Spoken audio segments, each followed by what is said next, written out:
वंदे वांछित लाभाय चंद्रार्धकृत शेखराम वृषारूढ़ाम शूलधराम शैलपुत्रीम यशस्विनीम।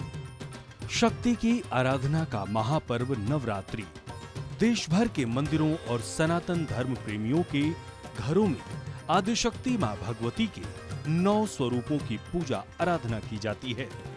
नवरात्र के पहले दिन मां दुर्गा के पहले स्वरूप मां शैलपुत्री की पूजा आराधना की जाती है।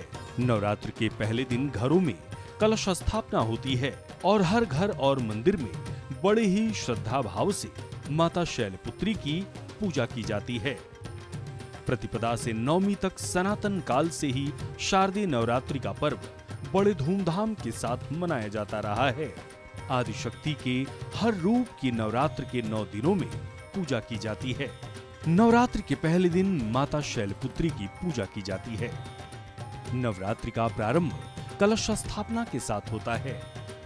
कलश को हिंदू विधानों में मंगल मूर्ति गणेश का स्वरूप माना जाता है, इसलिए सबसे पहले कलश की स्थापना की जाती है।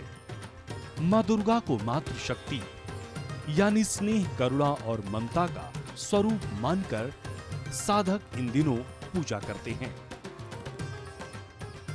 माता शैलपुत्री की पूजा से घर में सुख समृद्धि आती है। जिन लोगों का विवाह नहीं हो पा रहा है या विवाह में परेशानी आ रही है, उन्हें माता शैलपुत्री की पूजा से विशेष लाभ प्राप्त होता है। माता की पूजा से ग्रह कलेश दूर होते हैं। इसके साथ ही आरोग्य का वरदान भी माता देती हैं। धन यश की कामना रखने वालों को भी माता की पूजा करनी चाहिए। या देवी सर्वभूतेषु शैलपुत्री रूपेण संस्थिता नमस्तस्यै नमस्तस्यै नमस्तस्यै नमो नमः। मां शैलपुत्री की आराधना से साधक में सिद्धियां स्वतः ही प्राप्त हो जाती हैं। नवरात्र के 9 दिनों तक साधक को भक्तिभाव के साथ मां की पूजा आराधना के साथ ही 9 दिनों तक अखंड ज्योति जलानी चाहिए। धर्मशास्त्रों में कहा गया है कि कलश भगवान विष्णु का स्वरूप है। मां दुर्गा की पूजा करने से पहले कलश की पूजा करनी चाहिए।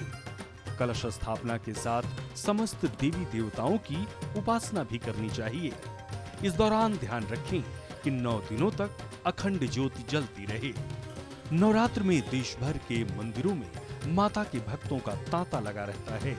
हर कोई मां की कृपा पाना चाहता है। मां की पूजा आराधना से भक्तों को मनोवांछित फल की प्राप्ति होती है।